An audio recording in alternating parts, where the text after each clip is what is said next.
Good morning, classroom family, and welcome to a brand new week of learning. We are getting started a little late this week on a Tuesday instead of a Monday, and that's because we enjoyed a beautiful long Victoria Day weekend. So welcome to your Tuesday, May 19th, 2020. I hope everyone had some fun over the weekend, and I hope everyone was safe. I also hope you got to see some lit up skies and some amazing fireworks. Now, the fireworks can be pretty magnificent on these celebratory weekends like Victoria Day. But remember, people have different opinions about fireworks. There are those people who say they're beautiful to watch and they're fun to listen to with all the popping and sounds. But then there are other people who say we should stop the fireworks because of the pollution and how they may harm the environment. So I just wanted to leave that with you. You don't have to make up your mind about this at all, but it's just always important to know the two sides to every story. All right, moving on to our riddle of the week. Before I give you a brand new riddle challenge for this week, I would like to congratulate Mila on coming up with last week's riddle answer. So Mila, congratulations, job well done. It was not an easy one. Last week's riddle, if you remember, was what is something that you can always hear but not see or touch and you have total control over? And the answer to that riddle, which Mila was able to submit, is your, and I'm using it right now, your voice. All right, are you ready for this week's riddle?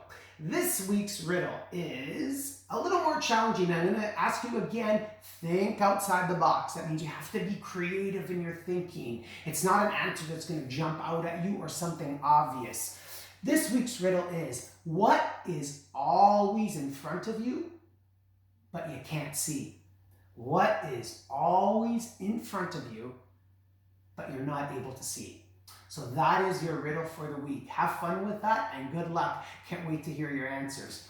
All right, I want to move on to the word lister this week because I have some big news. I would like to congratulate our grade ones on a job well done. You have had a word list for each letter in the alphabet. So that means 26 word study tests in total to match 26 letters in the alphabet. We are now moving on, just like the grade 2s have theme lists, you are now going to have theme list grade 1. So congratulations, you've made it. This is a milestone. This is a big deal as you get closer to second grade. And I want to talk about your word list for the week. The theme of your word list is the long E sound, and we know that that can be produced by double E, EE, and also E with silent A next to it. So I have a few words here, and I will go through the words this week because this is your first list that does not come from an alphabet. So grade ones, here is your brand new theme list for the week, focusing on the long E sound that is produced by either double E or E silent A. We have eat, feet, treat, meet, knee, seat, tree, teeth, bee, and neat. And this is very neat that you've made it this far. This is pretty awesome. So your challenge will be to not only work on being able to independently spell each word, but to understand which words apply the E doubled, EE, and the E silent A, because the sound is exact. All right, moving on to the grade 2 list. We're focused on adjectives this week, as both the grade 1s and the grade 2s will have some adjectives to focus on as part of our grammar focus. And I've decided to give the grade 2s a theme involving adjectives because you've used them so well in your writing lately as well, especially last week when we wrote about our spring gardens. A lot of you made me feel like I was actually walking through your garden because of the adjectives you used. So grade 2s, your adjectives to focus on this week are the following. And remember, these adjectives can describe a number of nouns, including people, places, and things. Number 1, shiny. Number 2, large. Number 3, lovely. Number 4, loud. Number 5, sweet. Number 6, smooth. Number 7, tasty. Number 8, round. Number 9, fluffy. Number 10, chilly. Number 11, green. And number 12, quiet. All right, so enjoy the word list, and I look forward to reading your interesting sentences with these words. So good luck with that. We're going to move on to a brand new exploration in math as well. You've done very well with the rounding and the fact families. I was so pleased to see how careful you were, especially figuring out the fact family problems where one of the 3 digits was missing. So congratulations on that excellent work. We are moving on to one of my favorite units, which is money. Canadian money, and every country around the world has its own type of money, which we call currency. So in Canada, we have our very own currency, and our currency is made in a place called the Royal Canadian Mint. We are first going to start by focusing on coins in our currency. We will eventually talk about the dollar bills, but we're going to start with the coins. And if it were over 8 years ago, we would be using a coin called the penny. But guess what? I was not even able to find the penny. And I'll tell you why in just a minute. So let's go through some of the coins that you are going to explore in the next couple of days. So I just mentioned the penny, and some of you may already know this, but the penny no longer exists in Canada. It's no longer in circulation. They may still be in places. You may even find them in your homes, but we no longer use them when we're paying for things. The next coin that we will start focusing on, which is our coin with the least value, is the 5-cent nickel. The 10-cent dime comes next. Then we move on to the 25-cent quarter, the $1 loonie, and finally the $2 toonie. So one thing I want you to know about all of the coins is that they each have a name, a symbol on them, and a value. The value means how much each coin is worth. So when we go back to the penny, we're going to talk about why it's no longer in existence now. So the last penny ever produced in Canada was on May 4th, 2012 in Winnipeg, Manitoba. So that's over 8 years ago, just a little over 8 years ago. So there has not even been a penny made. So soon we won't be seeing any. Like I said, I found a penny, but guess what? It's an American penny because the Americans are still using their pennies. So the reason we stopped using the pennies because it only has a value of 1. And it was a lovely coin. It was made out of a metal called copper, and it had our Canadian maple leaf on its side and our queen on the other. But the problem with the penny is that if you had to purchase anything, you'd need more and more of them. Because they only have a value of 1, if you had to buy something like, let's use the gumball machines as an example. If you had to buy a gumball in a gumball machine and the gumball itself was worth 50 cents, how many pennies would you have to put into the slot? You would have to put 50. So there's a problem with that. They get heavy to carry around. You need more of them, and they fill up slots and spaces a lot quicker because you need more. So even though we've mentioned the penny, we won't be working with the penny in our calculations or in our exploration. But I do want to talk about the nickel. So the nickel would be worth 5 pennies if they still existed. The value of the nickel is 5 cents, and you can identify it by the beaver seated on a log.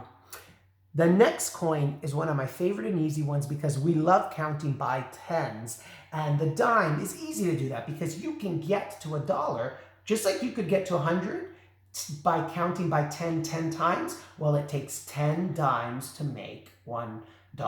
Just like it does take 10 tens to make 100. And on the dime, we have a ship. That's how you can identify it. And it is called the blue nose. And I believe one of the metals used to make the dime is called zinc. And that was one of the grade 1 wordless words, I believe, last week for consonant Z. The next coin that we move on to is the quarter. And the quarter is worth 25 whole cents.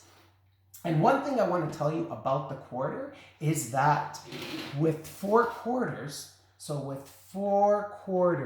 you can make $1. I'll show you counting by 25s because each quarter is worth 25 cents. So, and on the quarter, we have a beautiful caribou. 25, 50, 75, 100, or $1. So just like it takes 10 dimes to make $1, it takes only 4 quarters to make a dollar. And why does it take less quarters? Because they're worth more. And the last two coins are our $1 coin, or we call our loonie because of the beautiful loon on its side. And then we have our toonie, which is our $2 coin. But for this week, we'll be focusing mainly on the 5-cent nickel, the 10-cent dime, and the 25-cent quarter. Now, we use currency every day in our lives. And like I said, every country has its own currency. For example, in the United States, they have a separate kind of currency. So when we travel over across the border, we can't necessarily use our Canadian currency. In Japan, they have a currency called the yen. In England, they use the pound, and so on and so on. But we have our very own currency that is produced at the Royal Canadian Mint. And the important thing is, before we start bringing coins together, just test yourself out to make sure that you can identify each of the coins according to their value and according to the symbol on it. That will help you. Okay, so the activities that I've attached in your files for today and tomorrow will involve you identifying the coins and bringing them together to show another amount. All right, so enjoy that. And remember, we count on money every single day. Anything that we purchase involves money, and it also involves being able to add and subtract. All right, okay, moving on to science. We are focusing on another energy form, and that energy form is electricity. So in your files, you will be receiving a reading and some missing vocabulary, because I've heard how much you enjoy these, and I have a feeling they've been turning you into better readers and neater printers and great thinkers. So I'm going to read you this information, and I would like for you to either follow along when it's time to complete your portion, or you can challenge yourself. But if you get stuck in any way, you could always refer back to the video and my reading so that you insert the correct vocabulary so that the entire reading makes sense, all right? So let's begin here.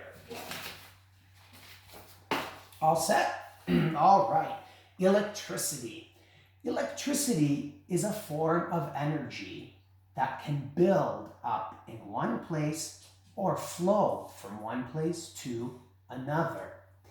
Electricity that gathers in one place is called static electricity because it does not move. Electricity that moves from one place to another is called current electricity. Static electricity happens very often when we touch certain objects. Sometimes we walk across a rug or open a metal doorknob and we feel an electric shock. Current electricity is different because there are electrons moving so that there is a charge to make things work. For example, a washing machine, a light bulb, or a television only work because of electric currents.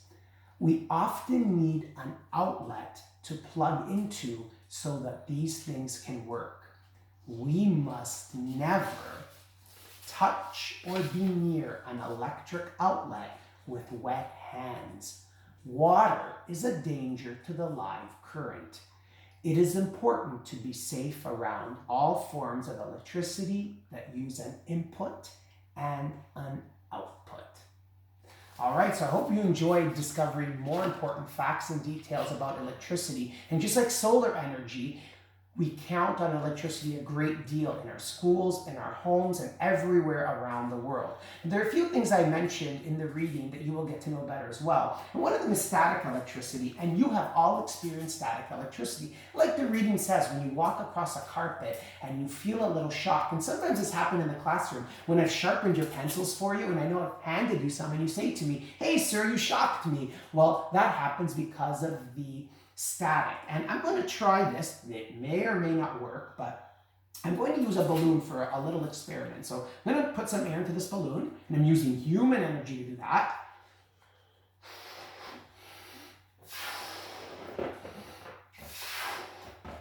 Okay, I won't make it too big because there's There's nothing worse than it popping in the face. Now I'm going to tie it. And if this balloon were carried off, what energy would that be? That would be wind energy, right? All right, I think that's secure. Now what I'm going to do is I'm going to rub this on my sweater with the fibers. I'm going to see if something happens. I feel something. I feel a little bit of a shock and static. And do you see that? You see how it's staying on me like magic? And if I pull it away, I hear a little sound. I'm not sure if you were able to hear that. I wonder, will it stick to my hair? Not quite. I'm going to try it again. Let's see if that happens. Again on my shoulder. Nope, not as much as before. So that means there's less static. Oh, there it is. Again, sticking on me. So that's really not magic. What that is static electricity, and it's in one place, okay? So if you have somebody who can help you with that, maybe you can try that experiment at home. The other thing I spoke about in the reading were inputs and outputs. Now, an input is what we plug something into. So, for example, I have something you may or may not use, and it is a blow dryer. Now, I'm not going to share my beauty tips with you. What I'm going to show you is input and output. So this is my input. When I take the cord from the blow dryer and I input it into the outlet, I am getting electricity.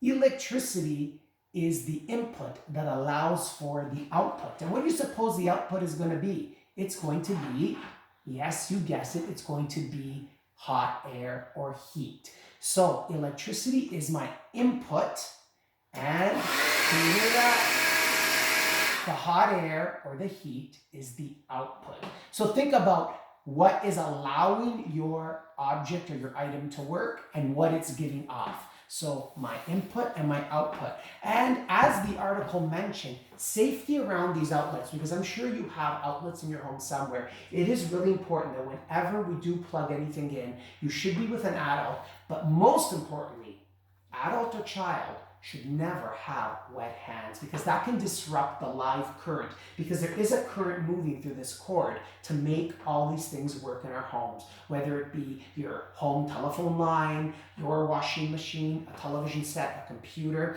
So whenever you're plugging in, be very careful, always dry hands, all right? And there again, my input and my output. Okay, just some terms that will help you in understanding electricity for this week's science exploration.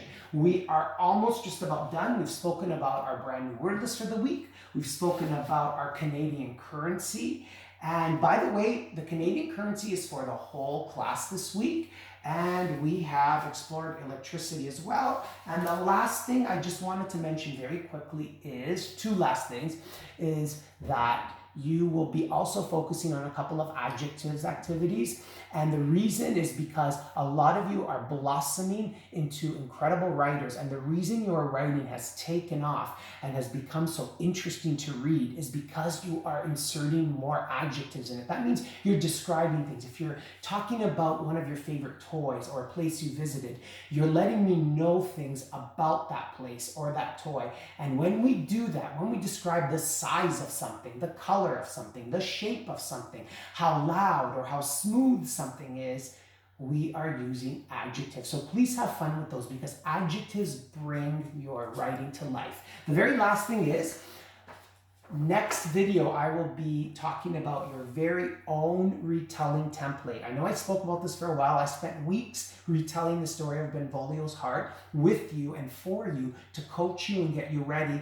Next week in your files, or at the end of this week, I should say, next video, you will be receiving your own retelling template to work on. And if you don't want to print it, you don't have to. You can actually type right in on the screen when I send it through the files. And just a reminder that these activities are for today, Tuesday, and for tomorrow, Wednesday. And I will be in touch with another message, another video, and new learning for Thursday and Friday's learning. So have a wonderful 4-day week, my friends. I miss you, love you lots, and can't wait to be in touch soon.